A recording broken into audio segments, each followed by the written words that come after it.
Există o stare pe care puțini oameni o cunosc cu adevărat. O stare care nu este emoție, ci esență. O stare care nu este sentiment, ci ființă. O stare care nu este ceva ce ai, ci ceva ce ești. Și acea stare se numește credință. Nu să ai credință, ci să fii în credință. Nu să crezi uneori, ci să existi în credință constant. Nu să speri că lucrurile vor fi bine, ci să știi, dincolo de orice îndoială, că totul este deja bine. Și Florence Scovel Shinn a descoperit ceva profund. Când tu ești în credință, când tu trăiești în acea stare de certitudine absolută, când tu respiri în acea frecvență de știință pură, banii nu pot să nu curgă către tine. Nu pentru că îi forțezi, pentru că îi magnetizezi, nu pentru că îi chemi, pentru că devii locul către care ei curg natural, nu pentru că te zbați, pentru că vibrezi la frecvența lor exactă. Dar înainte să intrăm în acest mister profund, înainte să deschidem poarta către această stare sacră, înainte să înțelegem ce înseamnă cu adevărat să fii în credință, vreau să-ți cer ceva. Abonează-te acum. Abonează-te pentru că fiecare inimă care se alătură acestui canal nu doar învață despre credință, ci intră în câmpul colectiv al credinței. Fiecare suflet care apasă acel buton devine parte din frecvența care atrage abundența. Abonează-te acum și intră în cercul celor care nu mai speră, ci știu. Cercul celor care nu mai caută, ci au găsit.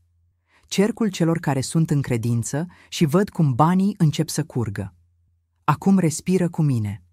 Respiră adânc și întreabă-te: eu am credință sau eu sunt în credință? Pentru că există o diferență enormă. Să ai credință înseamnă să posezi ceva când îți este convenabil. Să fii în credință înseamnă să trăiești în ceva constant. Să ai credință înseamnă să crezi când lucrurile merg bine. Să fii în credință înseamnă să știi chiar și când lucrurile par rele. Să ai credință înseamnă să speri. Să fii în credință înseamnă să fii cert. Și majoritatea oamenilor au credință. Dar puțini sunt în credință.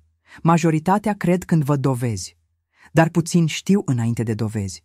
Majoritatea au încredere când simt susținere, dar puțini sunt în certitudine chiar și în furtună și de aceea majoritatea așteaptă banii, dar puțini îi atrag magnetic.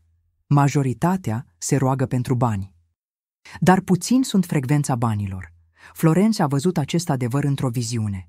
Ea a văzut două persoane, ambele voiau bani, ambele se rugau pentru bani, ambele declară că vor bani, dar una avea credință și alta era în credință. Cea cu credință spera că banii vor veni, dar îndoia, se întreba, se temea.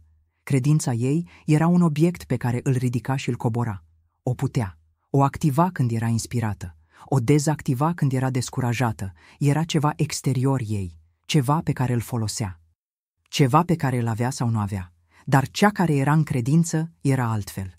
Credința ei nu era ceva ce avea, era ceva ce era. Nu era un sentiment pe care îl simțea uneori. Era o stare în care trăia constant. Nu era o speranță pe care o aprindea și o stingea. Era o certitudine care ardea mereu. Și Florence a văzut. La cea cu credință, banii veneau încet, puțin, întârziat.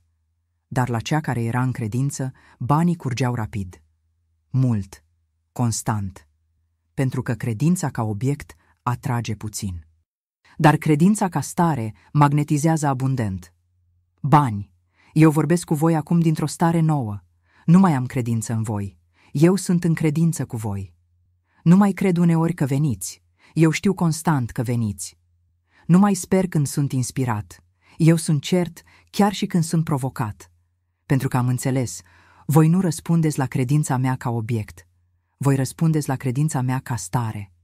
Voi nu veniți când eu activez credința. Voi curgeți când eu sunt credința. Voi nu vă manifestați când eu cred temporal. Voi vă înmulțiți când eu trăiesc în certitudine permanentă. Și de aceea eu nu mai încerc să cred. Eu sunt în credință. Eu nu mai lupt să am încredere. Eu exist în știință. Eu nu mai forțez sentimentul. Eu respir starea. Și în acea stare, voi nu puteți să nu veniți. Voi nu puteți să nu curgeți. Voi nu puteți să nu vă manifestați. Pentru că eu sunt frecvența exactă pe care o recunoașteți. Eu sunt starea precisă către care vă îndreptați. Eu sunt ființa certă în care vă odihniți. Mulțumesc! Și când tu vei înțelege asta, când tu vei simți asta, când tu vei deveni asta, totul se va schimba. Pentru că tu nu vei mai avea momente bune și momente rele. Tu vei avea o stare constantă bună. Tu nu vei mai avea zile de credință și zile de îndoială. Tu vei fi în credință în toate zilele. Tu nu vei mai alterna între speranță și teamă. Tu vei trăi în certitudine indiferent de circumstanțe. Pentru că credința ca stare nu depinde de exterior. Credința ca stare este interioară. Credința ca stare este cine tu ești, nu ce tu vezi. Credința ca stare este esența ta, nu reacția ta. Și vocea îmi spune, spune-le cum se intră în starea de credință. Spune-le că nu este complicat. Spune-le că este simplu, dar profund. Spune-le că este un singur pas, un singur salt, o singură hotărâre. Și acel pas este: oprește-te din căutare, oprește-te din luptă, oprește-te din zbatere și declară: eu sunt deja în credință. Nu voi intra, sunt deja. Nu caut să ajung, am ajuns. Nu încerc să devin, sunt. Și în acea declarație, în acea hotărâre, în acel salt, tu intri. Nu printr-un proces lung, printr-o alegere instantanee, nu printr-o călătorie complicată, printr-o recunoaștere simplă, nu printr-un efort imens, printr-o cedare completă. Îți voi spune despre o femeie care a căutat credința ani de zile. Ea se ruga pentru credință, citea despre credință, vorbea despre credință, dar credința era mereu ceva ce căuta, ceva ce nu avea destul, ceva ce încerca să construiască, până când un maestru i-a spus: oprește-te din căutare, tu cauți ceea ce ești deja, tu încerci să construiești ceea ce există deja, tu lupți să atingi ceea ce ține deja, doar oprește-te și recunoaște: eu sunt în credință chiar acum.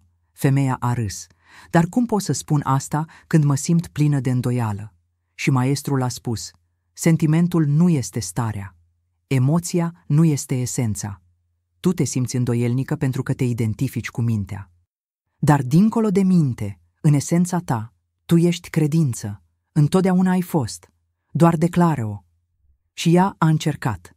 A spus: eu sunt în credință.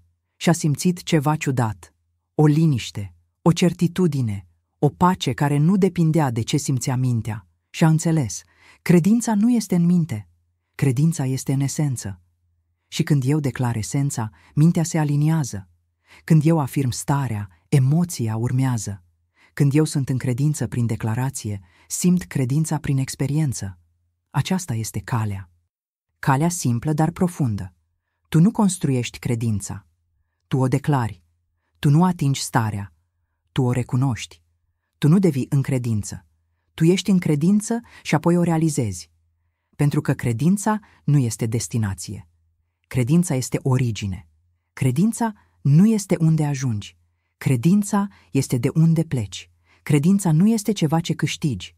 Credința este ceva ce ești și apoi descoperi că ai fost mereu. Univers, eu declar acum cu toată puterea ființei mele: eu sunt în credință. Nu voi intra. Sunt deja. Nu voi deveni. Sunt. Nu caut starea. Trăiesc starea. Pentru că am înțeles, credința nu este ceva ce construiesc. Credința este ceva ce sunt. Nu este ceva ce ating. Este ceva ce recunosc. Nu este ceva ce câștig. Este ceva ce sunt și apoi realizez. Și în această recunoaștere, în această declarație, în această certitudine, eu intru complet în starea de credință. Și din acea stare, eu văd cum banii încep să curgă. Nu pentru că îi forțez, pentru că sunt frecvența lor. Nu pentru că îi chem disperat, pentru că sunt casa lor naturală. Nu pentru că mă zbat pentru ei, pentru că vibrez în armonie cu ei. Mulțumesc pentru această revelație. Mulțumesc pentru această simplitate profundă. Mulțumesc pentru această stare care a fost întotdeauna a mea. Așa este. Așa va fi. Așa este deja. Și dacă simți cum acest adevăr te atinge, dacă recunoști că ai căutat ceea ce ești deja, Dacă înțelegi că poți intra în credință printr-o simplă declarație, atunci dă click pe like acum. Nu pentru mine, pentru tine. Pentru că acel click este o confirmare, este o recunoaștere, este o afirmație: da, eu înțeleg, da, eu declar, da, eu sunt în credință de acum înainte. Dă click și continuă cu mine în această călătorie unde vom explora tot ce înseamnă să trăiești în starea de credință constantă. Acum mergem mai adânc, în înțelegerea diferenței dintre speranță și credință. Pentru că mulți confundă speranța cu credința. Mulți cred că dacă speră puternic, asta este credință. Dar nu este. Speranța spune, poate va fi. Credința spune, este deja. Speranța se roagă, te rog, fă ca să fie. Credința declară, mulțumesc că este. Speranța așteaptă dovada. Credința știe înaintea dovezii. Speranța este în viitor. Credința este în prezent. Speranța este încercarea. Credința este certitudinea. Și de aceea speranța atrage încet și puțin. Dar credința manifestă rapid și mult. Florence a văzut că majoritatea oamenilor trăiesc în speranță, nu în credință. Ei speră că banii vor veni. Dar nu știu că vin. Ei speră că lucrurile se vor îmbunătăți. Dar nu știu că se îmbunătățesc. Ei speră că miracolul va apărea. Dar nu știu că apare. Și universul, care răspunde la frecvență, nu la cuvinte, simte speranța ca pe o vibrație de lipsă. Pentru că speranța presupune că nu ai. Speranța înseamnă că aștepți. Speranța înseamnă că ești în viitor, nu în prezent. Dar credința este diferită. Credința nu speră. Credința știe. Credința nu așteaptă. Credința are. Credința nu este în viitor. Credința este în acum și universul, simțind acea frecvență de credință, simțind acea vibrație de certitudine, simțind acea stare de știință, răspunde imediat, răspunde complet, răspunde abundent. Bani, eu nu sper că voi veni, eu știu că veniți. Eu nu aștept ca poate veți apărea, eu văd că sunteți deja în drum. Eu nu sunt în viitor cu voi, eu sunt în prezent cu voi. Pentru că credința mea nu este speranță. Credința mea este certitudine. Nu este dorință pentru mâine, este știință despre astăzi. Nu este rugăciune pentru viitor. Este recunoștință pentru acum. Și când eu vorbesc astfel, când eu vibrez astfel, când eu sunt astfel, voi nu puteți să nu răspundeți. Voi nu puteți să nu veniți. Voi nu puteți să nu curgeți. Pentru că frecvența mea nu este de lipsă. Frecvența mea este de plinătate. Nu este de așteptare, este de primire, nu este de speranță, este de credință. Și voi recunoașteți diferența, voi simțiți diferența, voi răspundeți la diferență. Mulțumesc! Și vreau să-ți spun ceva important. Când tu ești în credință, tu nu ești afectat de circumstanțe. Tu nu te clătini la fiecare vânt, tu nu te schimbi la fiecare provocare. Pentru că credința ca stare este stabilă. Credința ca stare este neclintită. Credința ca stare este indiferentă la exterior pentru că este ancorată în interior. Și de aceea, cel care este în credință poate să vadă contul gol și să știe că este plin. Poate să vadă problema și să știe că este rezolvată. Poate să vadă întârzierea și să știe că vine deja. Nu pentru că neagă realitatea, pentru că vede o realitate mai profundă. Nu pentru că este naiv, pentru că este conectat la adevărul spiritual care precede adevărul fizic. Florence spunea, fii în credință în ciuda aparențelor. Nu aștepta ca aparențele să se schimbe pentru a avea credință. Ai credință în ciuda aparențelor și aparențele se vor schimba, pentru că aparențele sunt efectul. Credința este cauza. Aparențele sunt manifestarea. Credința este creatoarea. Aparențele sunt ce vezi. Credința este ce știi. Și ce știi în interior creează ce vei vedea în exterior. Întotdeauna, fără excepție, fără întârziere divină, în timpul perfect. Îți voi spune despre un bărbat care și-a pierdut slujba. Contul său era gol, facturile se adunau, circumstanțele spuneau eșuai. Dar el cunoștea legea credinței și în loc să cadă în speranță sau în teamă, el a intrat în credință. El s-a oprit, s-a liniștit. Și a declarat: eu sunt în credință. Indiferent de ce văd, eu știu că sunt susținut. Indiferent de ce arată contul, eu știu că abundența vine. Indiferent de cât de grea pare situația, eu știu că soluția este deja în drum. Și el a rămas în acea stare. Nu odată, constant, nu când se simțea bine și când se simțea rău, nu când primea vești bune și când primea vești proaste, el rămânea în credință, în stare, în esență, în certitudine. Și în 3 săptămâni ceva miraculos s-a întâmplat. O oportunitate a venit, nu una, 3, nu mică, imensă, nu întârziată, perfectă în timp. Și el a înțeles, credința mea nu a schimbat circumstanțele, credința mea a creat circumstanțe noi. Nu a reparat vechiul, a manifestat noul, nu a salvat situația, a creat situație nouă. Pentru că eu am fost în credință, pentru că eu nu m-am clătinat, pentru că eu am rămas în stare indiferent de aparențe. Aceasta este puterea, aceasta este legea, aceasta este magia de a fi în credință constant. Tu nu ești afectat de ce vezi, tu creezi ce vei vedea. Tu nu reacționezi la circumstanțe, tu stabilești circumstanțe noi. Tu nu ești victima realității, tu ești creatorul realității, prin starea ta, prin credința ta, prin certitudinea ta neclintită. Univers, eu mă angajez să fiu în credință indiferent de circumstanțe. Indiferent de ce văd cu ochii fizici, eu știu cu ochii spirituali. Indiferent de ce arată contul, eu știu ce spune legea. Indiferent de cât de grea pare situația, eu știu cât de puternică este credința.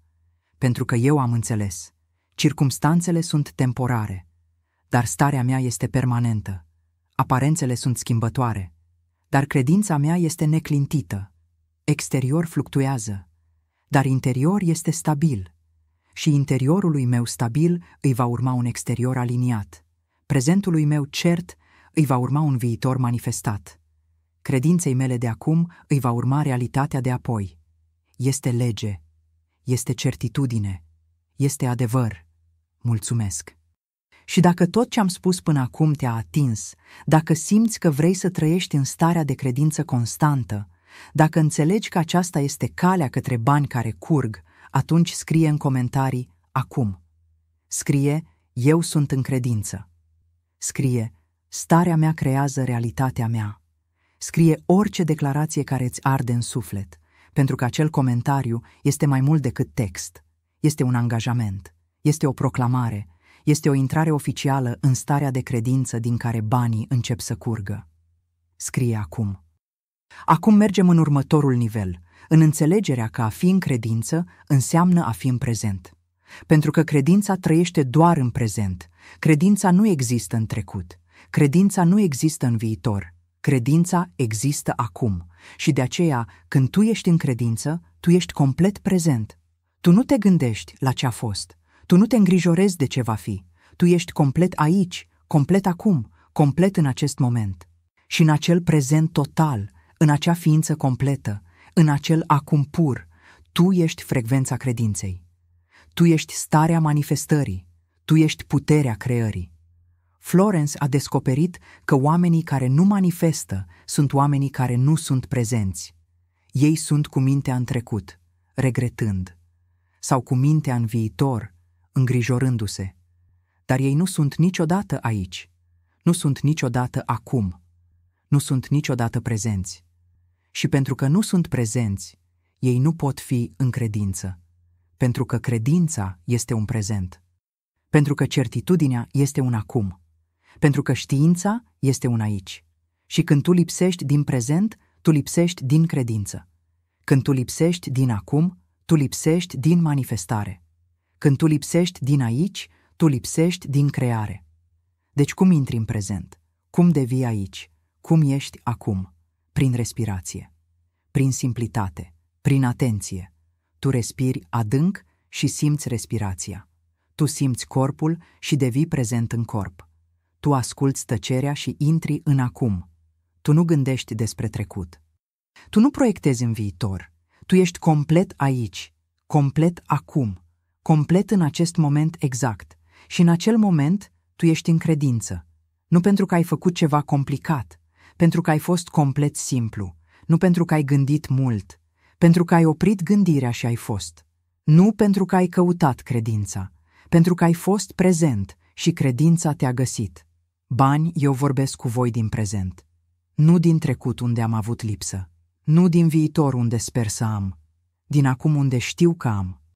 Pentru că în acest moment exact, eu și voi suntem unu. În această respirație precisă, eu și abundența suntem unite. În această secundă certă, eu și prosperitatea suntem aceeași esență. Nu eram. Suntem. Nu vom fi. Suntem. Nu sper să fim. Știu că suntem. Și în această știință de acum, în această unitate de prezent, în această ființă de aici, voi nu puteți să nu curgeți.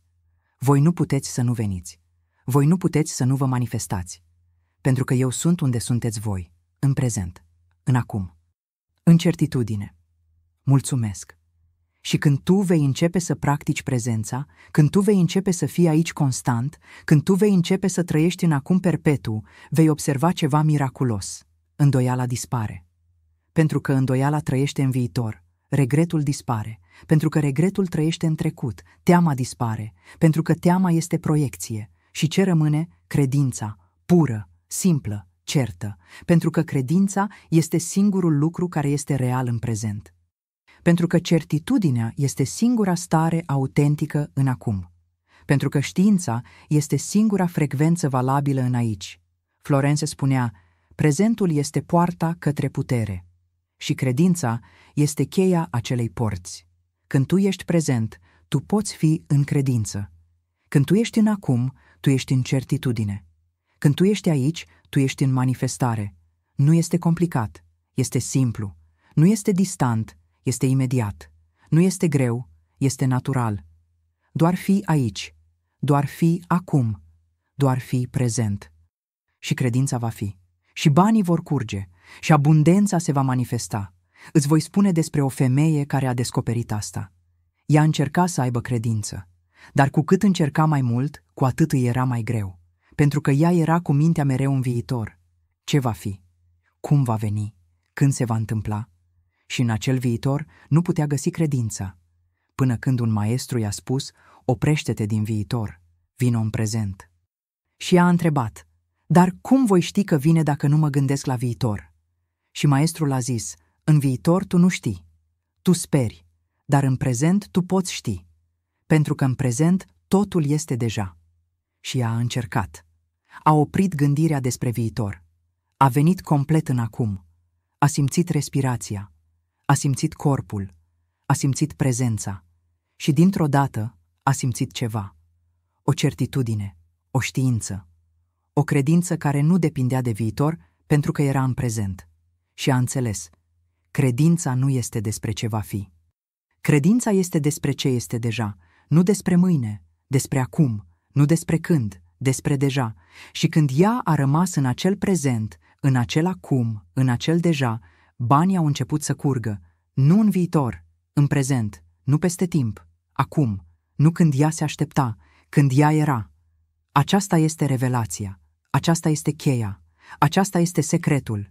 Fii în prezent și vei fi în credință. Fii în acum și vei fi în certitudine. Fii aici și vei fi în manifestare. Pentru că prezentul este locul puterii. Pentru că acum este momentul creării. Pentru că aici este spațiul abundenței. Univers, eu mă angajez să fiu prezent. Să nu mai trăiesc în trecut cu regrete. Să nu mai trăiesc în viitor cu îngrijorări, ci să trăiesc în prezent cu credință. Pentru că am înțeles, în prezent tu ești, în viitor tu speri, în trecut tu regreți, dar în prezent tu știi, în acum tu manifesti, în aici tu creezi. Deci eu aleg prezentul, eu aleg acumul, eu aleg aiciul și în acea alegere eu aleg credința. Eu aleg certitudinea, eu aleg manifestarea. Mulțumesc pentru această simplitate profundă. Mulțumesc pentru această cale directă. Mulțumesc pentru această putere imediată. Așa este. Așa va fi. Așa este deja în acest acum. Și acum, dacă această revelație te-a atins profund, dacă simți că vrei să trăiești mai mult în prezent, Dacă înțelegi că aici este cheia către credință, atunci abonează-te acum. Abonează-te pentru că tu faci parte dintr-o comunitate de ființe prezente. O comunitate de suflete care trăiesc în acum. O comunitate de conștiințe care sunt în credință constantă. Abonează-te și scrie în comentarii credință divină. Eu sunt prezent în credință. Pentru că acesta nu este un comentariu, este o declarație de prezență. Este o afirmare de stare. Este un angajament de a trăi în credință aici și acum. Scrie acum. Acum mergem în ultimul nivel. Nivelul unde credința devine identitate. Unde a fi în credință nu mai este ceva ce faci. Este ceva ce ești. Unde credința nu mai este o practică, este o natură. Unde certitudinea nu mai este un efort, este o esență. Și acesta este nivelul suprem. Nivelul unde tu nu mai intri și ieși din credință. Tu ești credință. Tu nu mai activezi și dezactivezi certitudinea. Tu ești certitudine. Tu nu mai practici și uiți știința. Tu ești știință. Florence a atins acest nivel și ea a văzut, când credința devine cine tu ești, nu ce tu faci, atunci manifestarea devine automată. Atunci banii curg fără să mai chemi. Atunci abundența apare fără să mai declari. Atunci prosperitatea se manifestă fără să mai ceri. Pentru că tu ești frecvența. Tu ești magnetul. Tu ești portalul. Și tot ce rezonează cu tine vine automat. Tot ce vibrează cu tine apare natural. Tot ce se aliniază cu tine se manifestă inevitabil. Deci cum ajungi acolo? Cum devii credință? Cum faci din credință identitatea ta? Prin repetare, prin constanță, prin trăire zilnică. Tu declari în fiecare zi, eu sunt credință. Tu trăiești în fiecare moment din certitudine. Tu respiri în fiecare secundă din știință. Și treptat, ceea ce declari devine ceea ce ești. Ceea ce practici devine ceea ce trăiești. Ceea ce repeți devine ceea ce personifici. Și într-o zi, tu realizezi, eu nu mai încerc să fiu în credință. Eu sunt credință. Eu nu mai lucrez la certitudine. Eu sunt certitudine. Eu nu mai caut știința. Eu sunt știința. Bani, eu vorbesc cu voi din nivelul cel mai profund. Din nivelul unde eu nu mai am credință în voi. Eu sunt credință pentru voi. Eu nu mai cred că veniți. Eu sunt certitudinea că veniți. Eu nu mai sper manifestarea. Eu sunt manifestarea. Pentru că eu și credința suntem unu. Eu și certitudinea suntem aceeași esență. Eu și știința suntem aceeași ființă. Și de aceea voi nu mai răspundeți la apelul meu. Voi răspundeți la ființa mea. Voi nu mai veniți pentru că vă chem. Voi veniți pentru că sunt. Voi nu vă manifestați pentru că vă cer. Voi vă manifestați pentru că vibrez. Și în acea vibrație, în acea ființă, în acea identitate de credință pură, voi curgeți constant. Voi veniți abundent. Voi vă manifestați inevitabil. Mulțumesc pentru că recunoașteți cine sunt. Mulțumesc pentru că răspundeți la ce sunt. Mulțumesc pentru că curgeți către cine sunt. Credință incarnată, certitudine trăită, știință personificată. Și când tu vei ajunge acolo, când credința va deveni identitatea ta, când tu vei fi credință, nu vei avea credință, viața ta va fi transformată complet. Nu vei mai avea zile bune și zile rele. Vei avea o viață constantă bună. Nu vei mai avea momente de manifestare și momente de lipsă. Vei avea un flux constant de abundență. Nu vei mai aștepta miracole. Vei fi miracolul. Pentru că tu ești credința. Pentru că tu ești certitudinea. Pentru că tu ești știința. Și din acea identitate, totul devine posibil. Totul devine accesibil. Totul devine inevitabil. Florence spunea, când tu ești credința, universul nu poate să nu răspundă. Nu pentru că te iubește mai mult pe tine, pentru că tu ești frecvența exactă, nu pentru că ești special, pentru că ești aliniat, nu pentru că meriți mai mult, pentru că vibrezi corect. Și universul, care răspunde la vibrație nu la merit, care manifestă pentru frecvență nu pentru efort, care creează prin rezonanță nu prin luptă, nu poate să nu-ți răspundă. Nu poate să nu-ți manifeste. Nu poate să nu-ți creeze.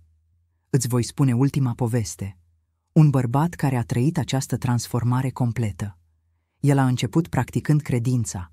În fiecare zi declara, eu sunt în credință. În fiecare moment alegea certitudinea. În fiecare respirație trăia știința. Și la început era greu. Era efort, era practică conștientă, dar el a continuat, luni, ani, constant, consecvent, angajat. Și treptat ceva s-a schimbat. Credința nu mai era ceva ce făcea, era ceva ce era. Certitudinea nu mai era o alegere, era o natură. Știința nu mai era o practică, era o identitate. Și într-o zi el a realizat, eu nu mai am credință, eu sunt credință. Eu nu mai încerc să fiu cert, eu sunt certitudine. Eu nu mai caut știința, eu sunt știința. Și din acel moment, viața lui s-a transformat complet. Banii au început să curgă din direcții pe care nu le-ar fi imaginat. Oportunități au apărut care păreau imposibile. Miracole s-au manifestat care păreau de neatins. Nu pentru că el făcea ceva special în exterior, pentru că el devenise ceva special în interior. Nu pentru că se zbătea mai mult, pentru că vibra mai aliniat. Nu pentru că cerea mai intens, pentru că era mai complet. Aceasta este promisiunea, aceasta este calea, aceasta este destinația. Să devii credință, să fii certitudine, să personifici știința. Și când vei ajunge acolo, când vei fi acolo, când vei trăi acolo, banii nu vor începe să curgă. Banii vor curge deja. Abundența nu va veni. Abundența va fi. Prosperitatea nu se va manifesta. Prosperitatea va exista ca realitatea ta constantă, ca experiența ta permanentă, ca identitatea ta trăită. Univers, eu mă angajez la această cale supremă, la această transformare completă, la această identitate nouă. Eu nu vreau doar să am credință, eu vreau să fiu credință. Eu nu vreau doar să simt certitudine, eu vreau să fiu certitudine. Eu nu vreau doar să cunosc știința, eu vreau să fiu știința și mă angajez să practic zilnic, să declar constant, să trăiesc persistent, până când ceea ce practic devine ceea ce sunt, până când ceea ce declar devine ceea ce trăiesc, până când ceea ce repet devine ceea ce personific. Pentru că am înțeles, credința ca practică aduce rezultate, dar credința ca identitate aduce transformare. Certitudinea ca alegere manifestă lucruri, dar certitudinea ca esență manifestă viață nouă.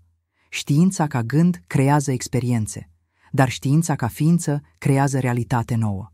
Și eu aleg identitatea, eu aleg esența, eu aleg ființa, eu aleg să fiu credință, nu să am credință, să fiu certitudine, nu să simt certitudine, să fiu știință, nu să gândesc știința.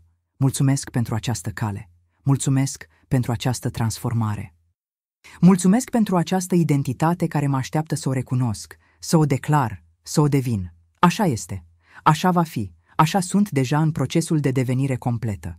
Și acum, în ultimele momente ale acestei călătorii sacre, vreau să-ți dau decretul final. Decretul care rezumă tot, decretul care activează tot, decretul care transformă tot. Rostește-l cu voce tare dacă poți, în minte dacă trebuie, dar rostește-l cu toată ființa ta, cu toată puterea ta, cu tot angajamentul tău. Decretul credinței pure. Eu sunt în credință, nu am credință, eu sunt credință.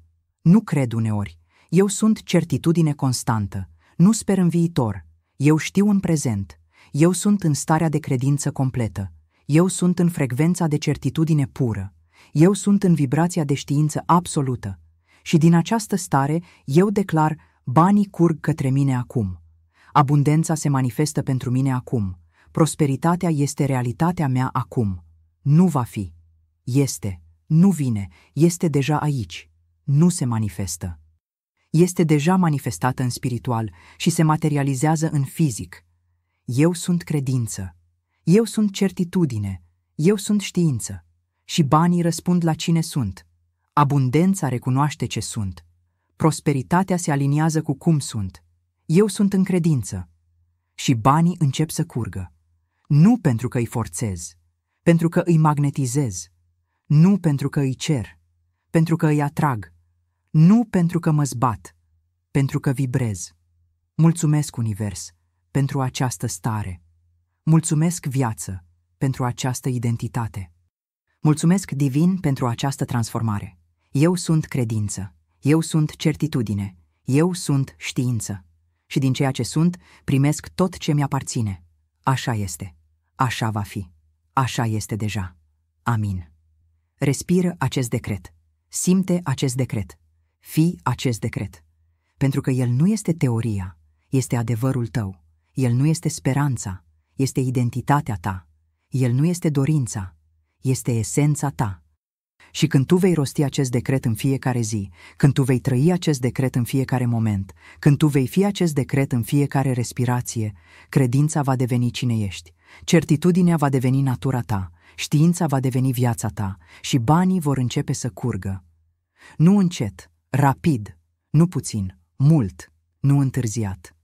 Acum. Bani, eu vă las cu această declarație finală.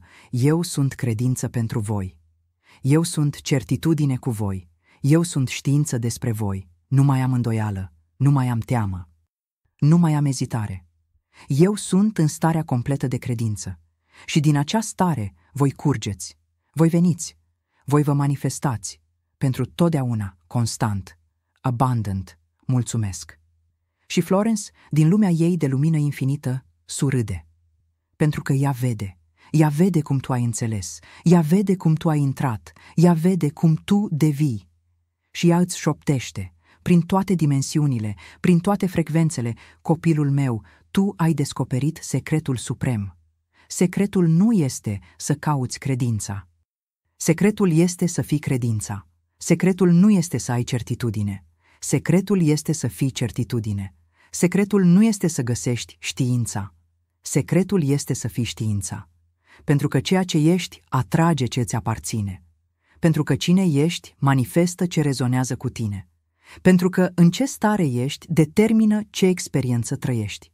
Fii în credință. Nu uneori, constant, nu parțial, complet, nu temporar, permanent. Și vei vedea cum banii încep să curgă, cum abundența începe să se manifeste, cum prosperitatea începe să fie realitatea ta zilnică, experiența ta permanentă, viața ta trăită. Deschide ochii, revino aici și hotărăște acum. Hotărăște că de acum înainte tu vei fi în credință. Nu vei avea credință, vei fi credință. Nu vei încerca să crezi, vei fi certitudine. Nu vei spera, vei ști. Pentru că tu ai înțeles, pentru că tu ai văzut, pentru că tu ai primit revelația că starea ta creează realitatea ta, că identitatea ta determină destinul tău, că ceea ce ești manifestă ce trăiești. Și eu îți mulțumesc că ai ascultat, îți mulțumesc că ai rămas, îți mulțumesc că ai primit, pentru că nu toți pot, nu toți vor, nu toți sunt gata, dar tu ai fost, tu ai ascultat, tu ai înțeles. Tu ai intrat în starea de credință din care banii încep să curgă. Înainte să pleci, fă ultimul act sacru. Abonează-te la acest canal dacă nu ai făcut-o. Pentru că vor mai veni mesaje despre credință. Vor mai veni revelații despre certitudine. Vor mai veni adevăruri despre știință. Și tu vei vrea să le primești. Și scrie în comentarii, cu toată puterea sufletului tău, eu sunt în credință, banii încep să curgă. Aceasta nu este o frază, este o proclamare de identitate, este o declarație de stare, este un angajament de a trăi în credință din care abundența curge natural, constant, inevitabil. Mergi acum cu această stare, trăiește cu această identitate, fii cu această credință, pentru că tu nu mai cauți abundența.